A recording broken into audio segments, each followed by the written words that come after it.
For dinner tonight, we are having chicken fajitas. I have seasoned my chicken with homemade fajita seasoning.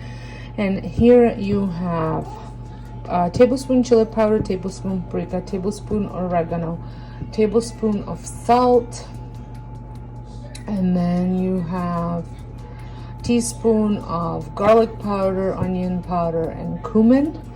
I think I got everything. I will have the recipe link down below.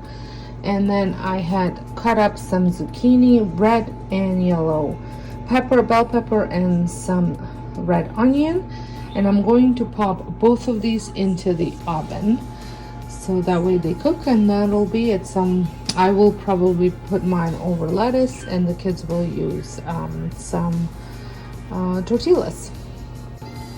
The veggies are all done, and so is the chicken. I cut it all up into slices. I'm just getting rid of some of the water from this lettuce, and here are some of the fixings.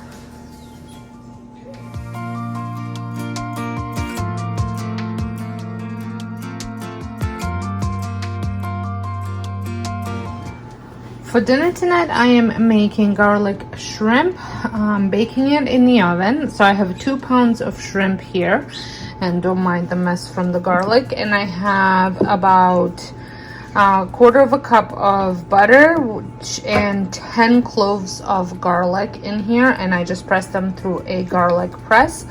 I will be adding just some salt and pepper to this, and then covering it with this sauce. So it's ready.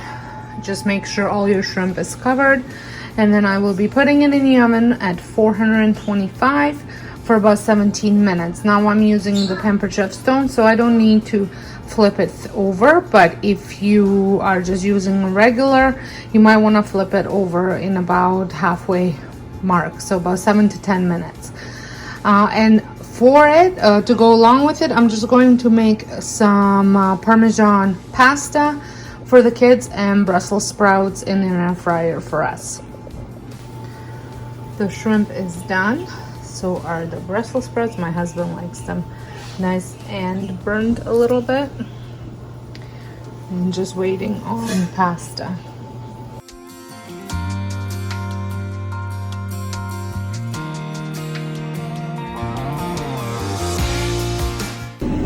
For dinner tonight, we made some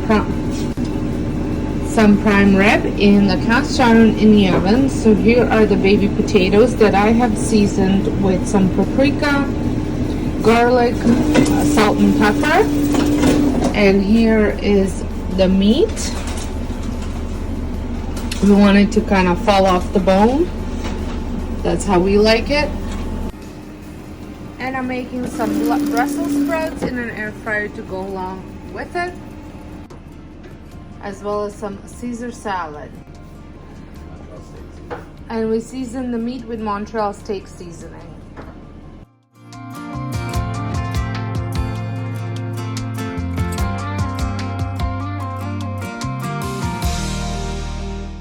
Today I will be making a ramen soup in my Instant Pot actually, but you can pretty much do the same process except put everything together, but the noodles in a crock pot. So I am starting with, I will need to saute some garlic, so about 1.5 tablespoons and 2 tablespoons of ginger with sesame oil, which I am using this one.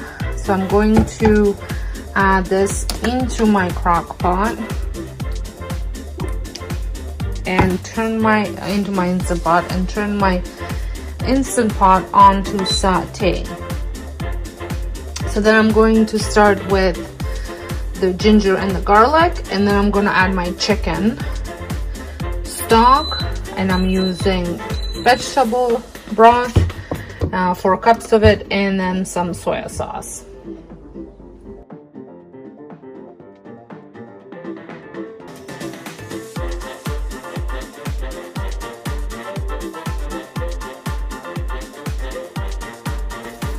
I'm gonna saute this until it's very fragrant. Make sure you don't burn the garlic.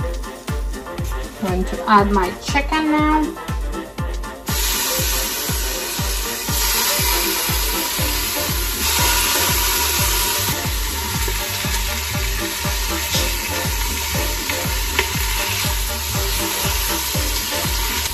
I'm going to add 3.5 cups of water, 4 cups of the broth,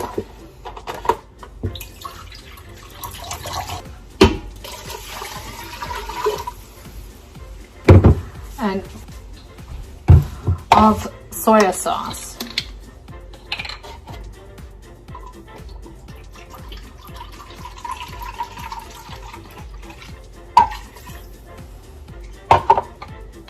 This is what it looks like. I'm just going to scrape the bottom a little bit. You don't have to. And now I'm going to shut it.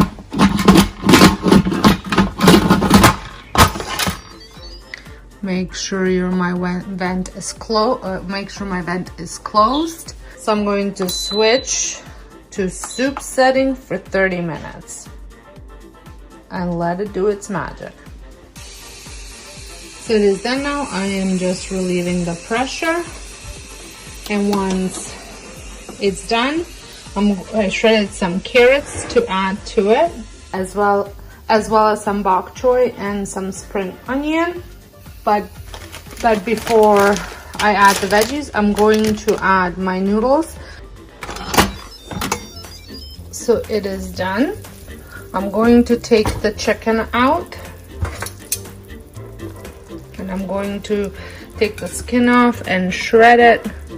I like using the chicken meat with the skin because I think it adds a bit more flavor, as well as the bones, but I don't like to eat it unless it's super crispy. So now I'm going to switch this onto sauté just so it stays nice and warm. And I'm going to add, I think it's 2 of these in there, and you just keep it in there until it's they're soft. And you can also strain the soup if you don't want the chunks of garlic and ginger floating around. And now I'm going to add my shredded chicken as well. So here it is.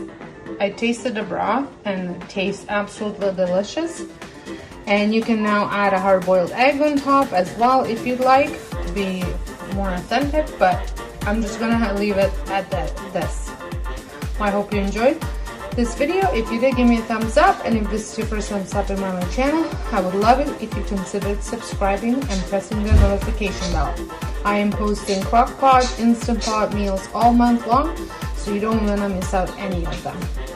So until next time, hope you guys have a wonderful day. Thank you so much for watching.